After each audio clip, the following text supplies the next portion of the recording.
Leitura diária da Bíblia. Hoje, dia 26 de setembro de 2024, iremos ler dos capítulos 40 ao 44 do livro de Ezequiel. O Novo Templo, capítulo 40.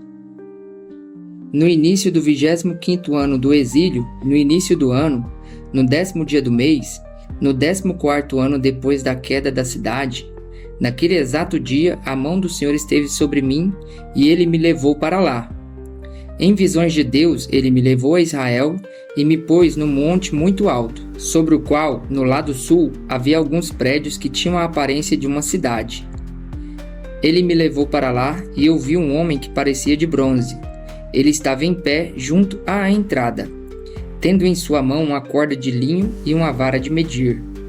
E ele me disse: Filho do homem, fixe bem os olhos e procure ouvir bem, e preste atenção a tudo que vou lhe mostrar. Pois para isso você foi trazido aqui. Conte à nação de Israel tudo o que você vai ver. A porta oriental. Vi um muro que cercava completamente a área do templo. O comprimento da vara de medir na mão do homem era de 6 medidas longas, cada uma com meio metro. Ele mediu o muro, que tinha 3 metros de espessura e 3 de altura. Depois, ele foi até a porta que dá para o oriente. Subiu os seus degraus e mediu a soleira da porta, que tinha 3 metros de extensão.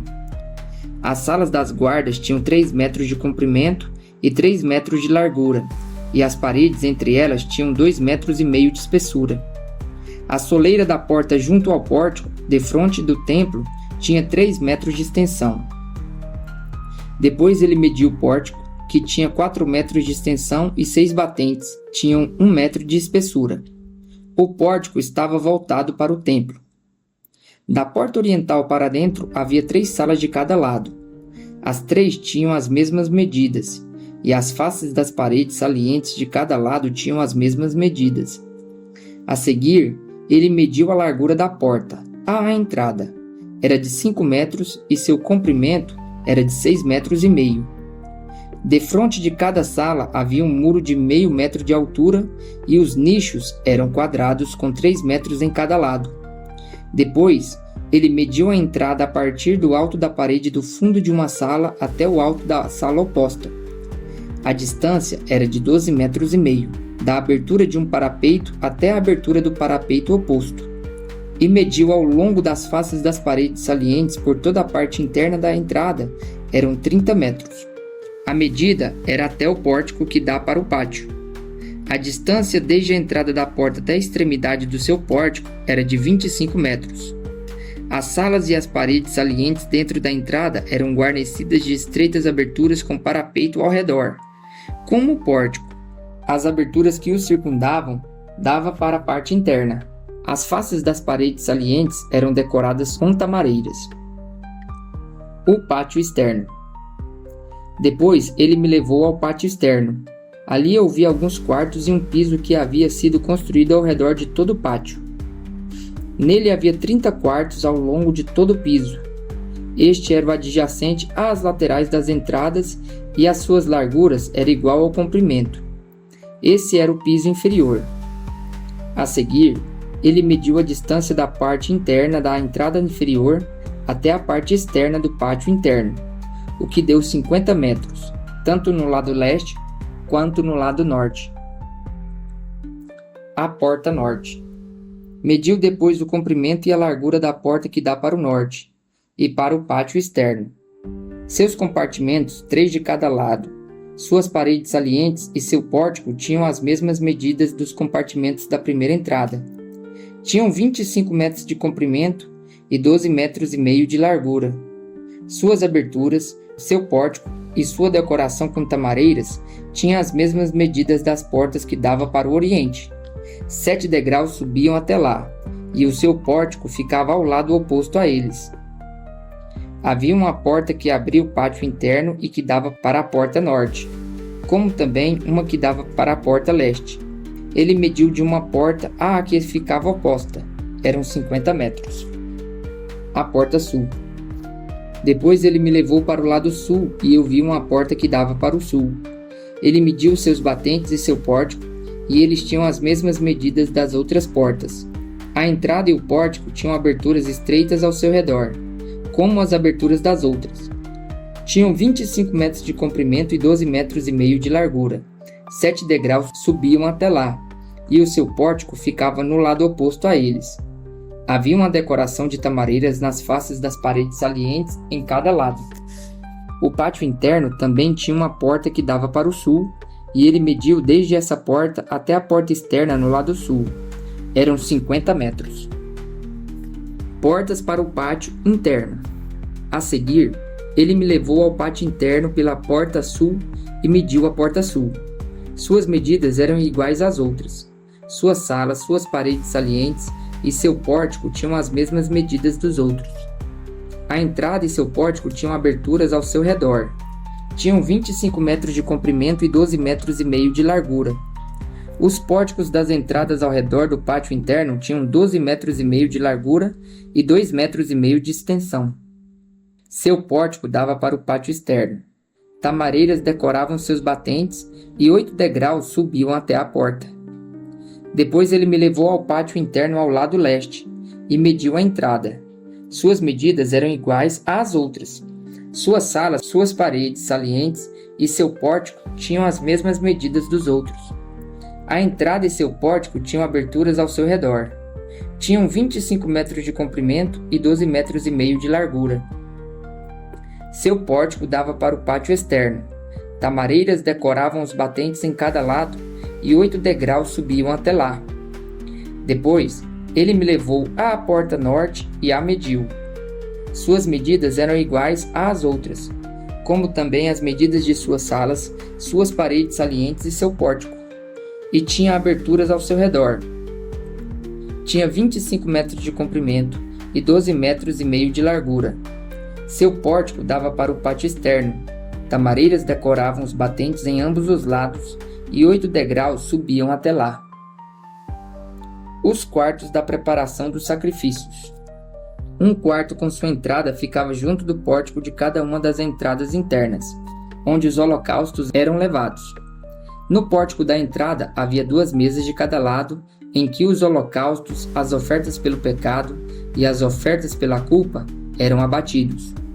Junto à parede externa do pórtico da entrada, perto dos degraus da porta norte, ficavam 2 mesas, e do outro lado dos degraus haviam 2 mesas. Havia, pois, 4 mesas num lado da entrada e 4 no outro, onde os sacrifícios eram abatidos. Eram 8 mesas ao todo.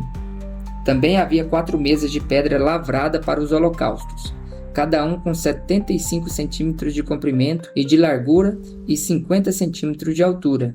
Nelas colocavam-se os utensílios para o abate dos holocaustos e dos outros sacrifícios, e ganchos de 2 pontas, cada um com 4 dedos de comprimento, estavam presos à parede em toda a sua extensão.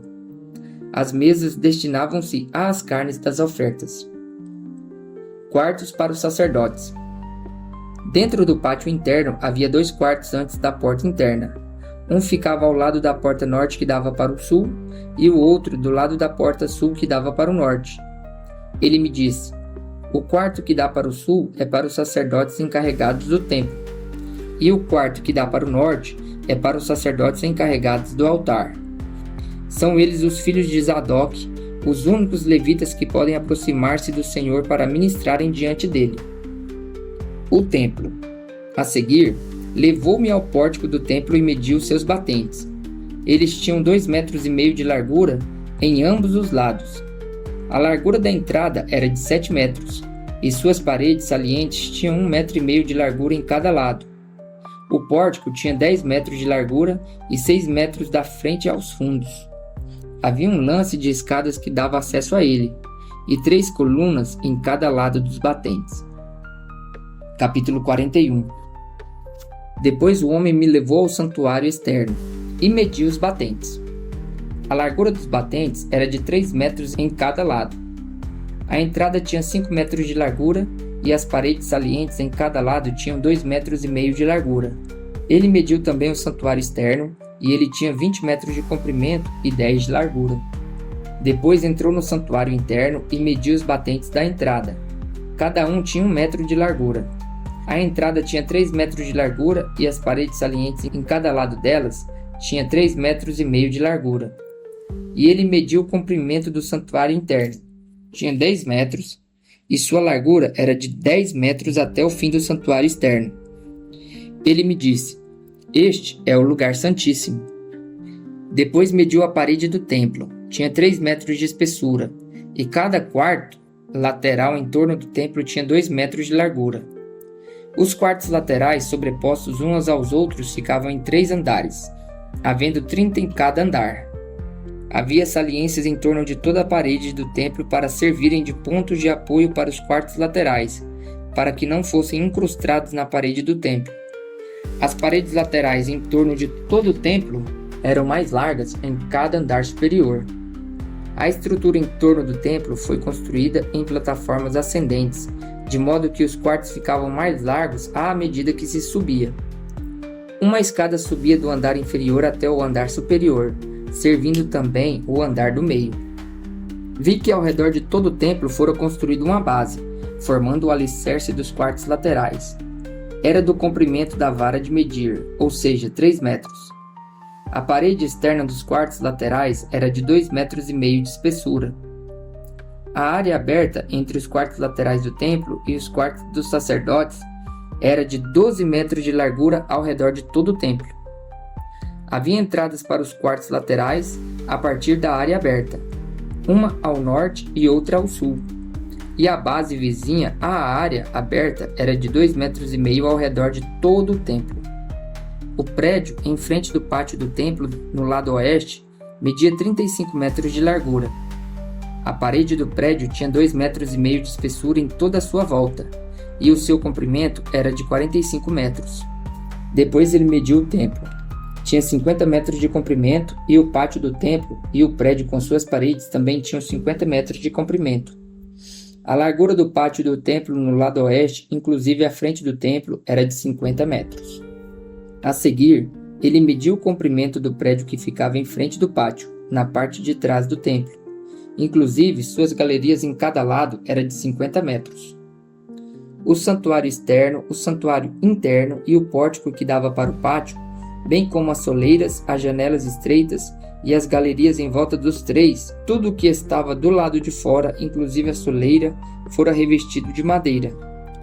Igualmente, estavam revestidos os pisos, a parede até a altura das janelas e as janelas, no espaço acima do lado externo da entrada do santuário interno e nas paredes a intervalos regulares, em volta de todo o santuário interno e externo. Havia querubins e tamareiras, em relevo. As tamareiras alternavam com os querubins. Cada querubim tinha 2 rostos. O rosto de um virado para a tamareira de um dos lados, e o rosto de um leão virado para a tamareira do outro lado. Estavam em relevo ao redor de todo o templo. Desde o chão até a área acima da entrada havia querubins e tamareiras em relevo na parede do santuário externo. O santuário externo tinha batentes retangulares e o que ficava em frente do Santo dos Santos era semelhante. Havia um altar de madeira com 1,5 metros de altura e 1 metro de cada lado. Seus cantos, sua base e seus lados eram de madeira. O homem me disse: "Esta é a mesa que fica diante do Senhor." Tanto o santuário externo quanto o Santo dos Santos tinham portas duplas. Cada porta tinha 2 folhas articuladas, e nas portas do santuário externo havia querubins e tamareiras esculpidos em relevo, como os que havia nas paredes, e havia também uma saliência de madeira na frente do pórtico.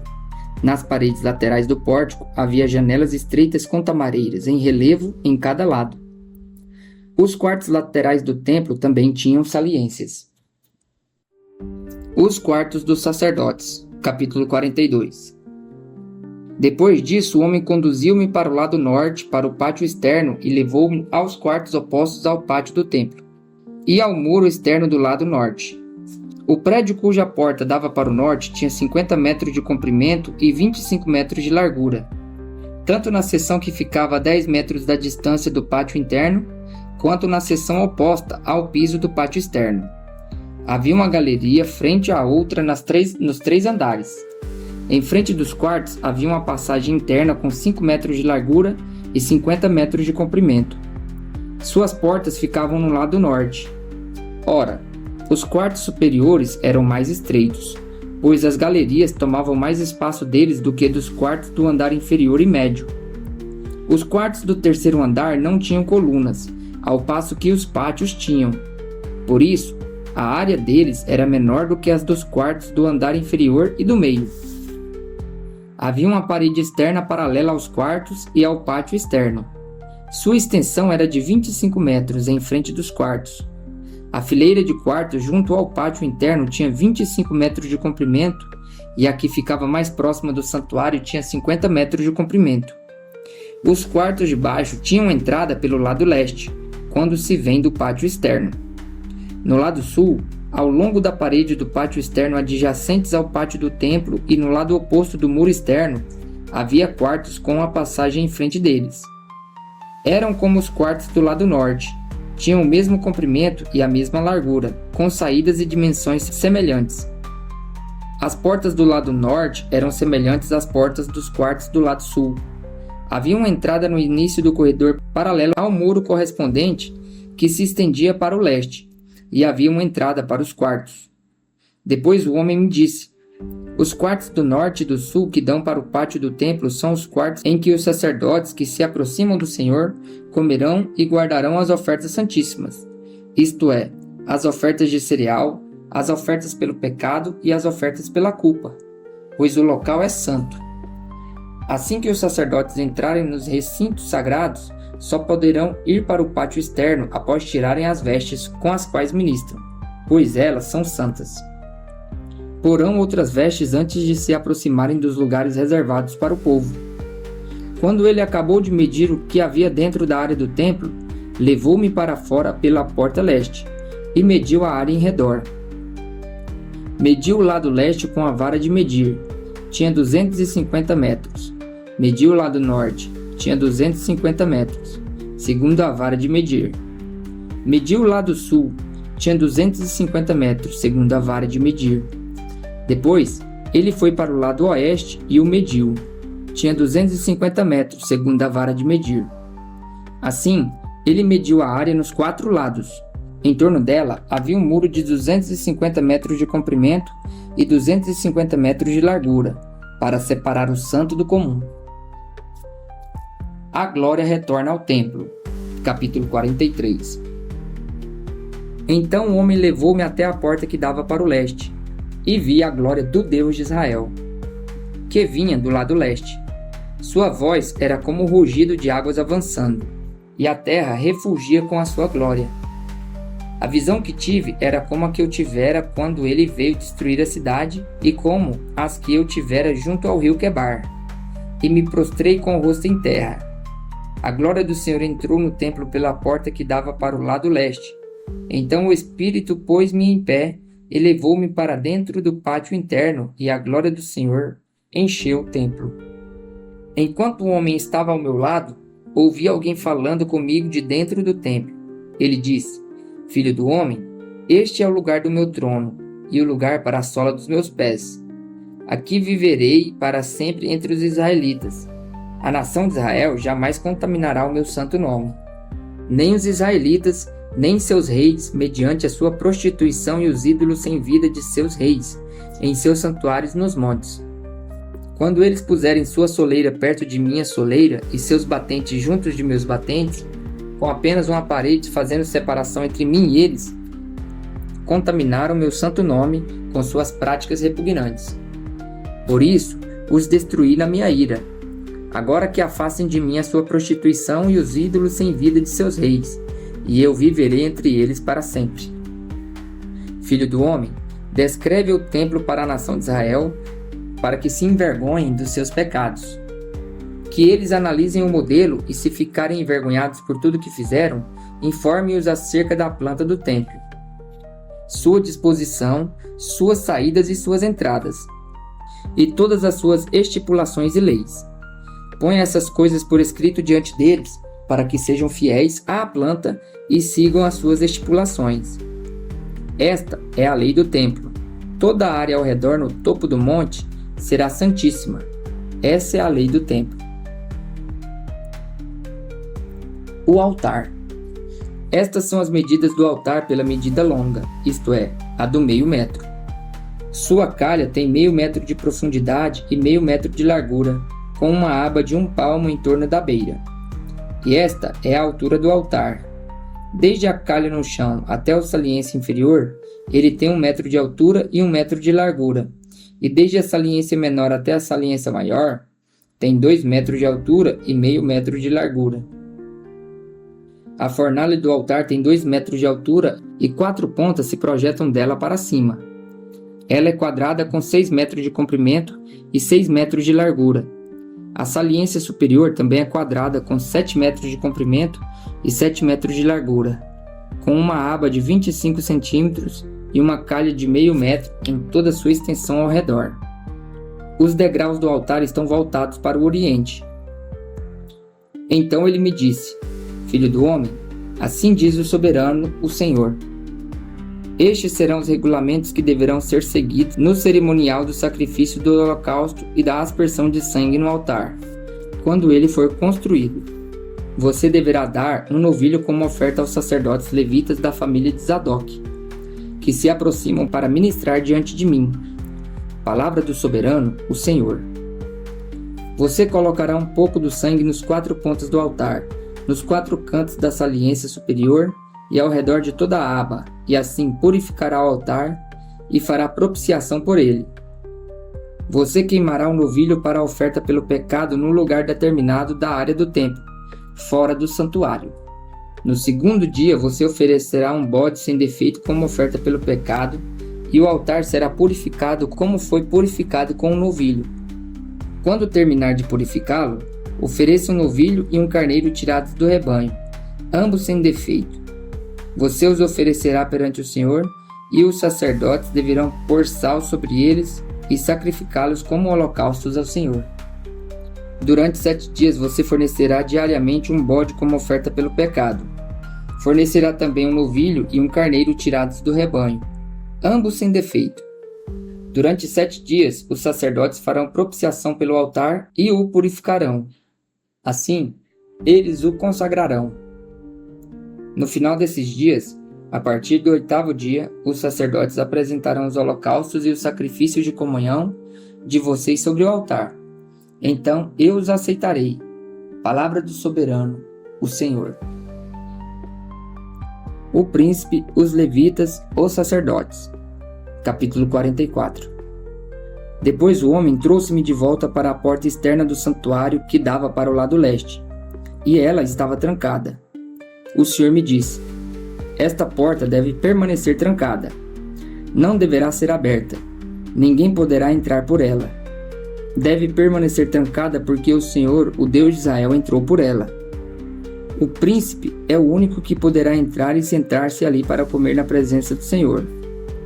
Ele entrará pelo pórtico da entrada e sairá pelo mesmo caminho. Então o homem levou-me até a frente do templo, passando pela porta norte.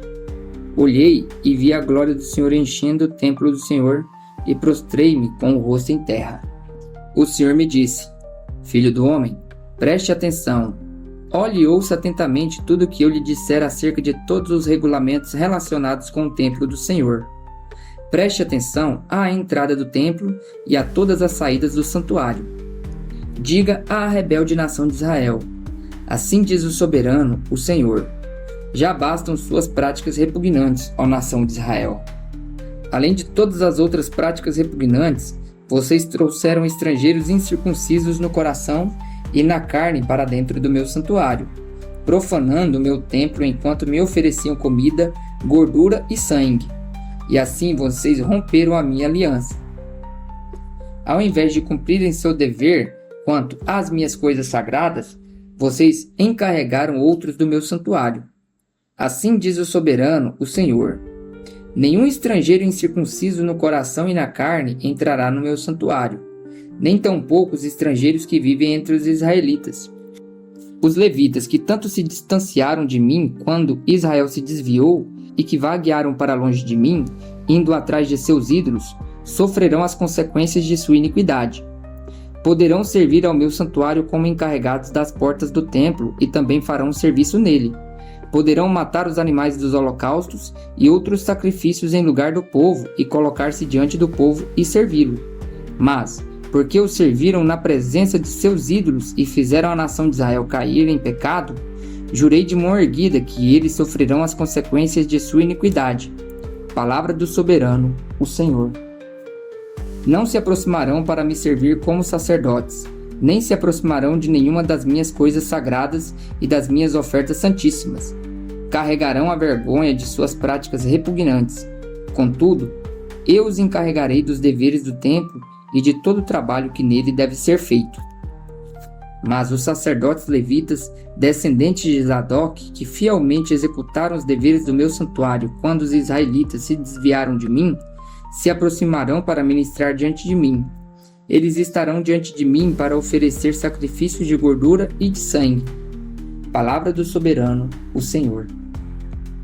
Só eles entrarão em meu santuário e se aproximarão da minha mesa para ministrar diante de mim e realizar o meu serviço. Quando entrarem pelas portas do pátio interno, estejam vestindo roupas de linho. Não usem nenhuma veste de lã enquanto estiverem ministrando junto às portas do pátio interno ou dentro do templo. Usarão turbantes de linho na cabeça e calções de linho na cintura. Não vestirão nada que os faça transpirar. Quando saírem para o pátio externo, onde fica o povo, tirarão as roupas com as que estiveram ministrando e as deixarão nos quartos sagrados. E vestirão outras roupas para que não consagrem o povo por meio de suas roupas sacerdotais. Não raparão a cabeça nem deixarão o cabelo comprido, mas o manterão aparado. Nenhum sacerdote beberá vinho quando entrar no pátio interno. Eles não se casarão com viúva ou divorciada. Só poderão casar-se com mulher virgem, de ascendência israelita, ou com a viúva de um sacerdote. Eles ensinarão meu povo a diferença entre o santo e o comum, e lhes mostrarão como fazer distinção entre o puro e o impuro. Em qualquer disputa, os sacerdotes servirão como juízes e a decisão será tomada de acordo com as minhas sentenças. Eles obedecerão às minhas leis e aos meus decretos com respeito a todas as minhas festas fixas e manterão santos os meus sábados. O sacerdote não se contaminará por aproximar-se do cadáver de alguém.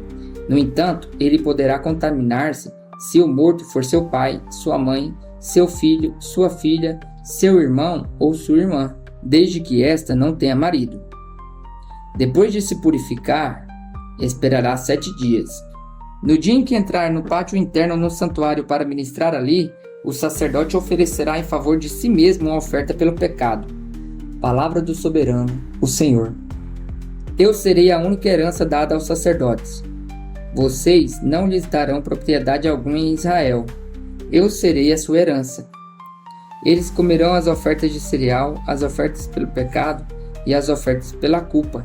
E tudo que em Israel for consagrado ao Senhor será deles. O melhor de todos os primeiros frutos e de todas as contribuições que vocês fizerem pertencerá aos sacerdotes. Vocês darão a eles a primeira porção que haja bênçãos sobre as suas casas. Os sacerdotes não comerão a carne de aves ou de animais encontrados mortos ou despedaçados por animais selvagens.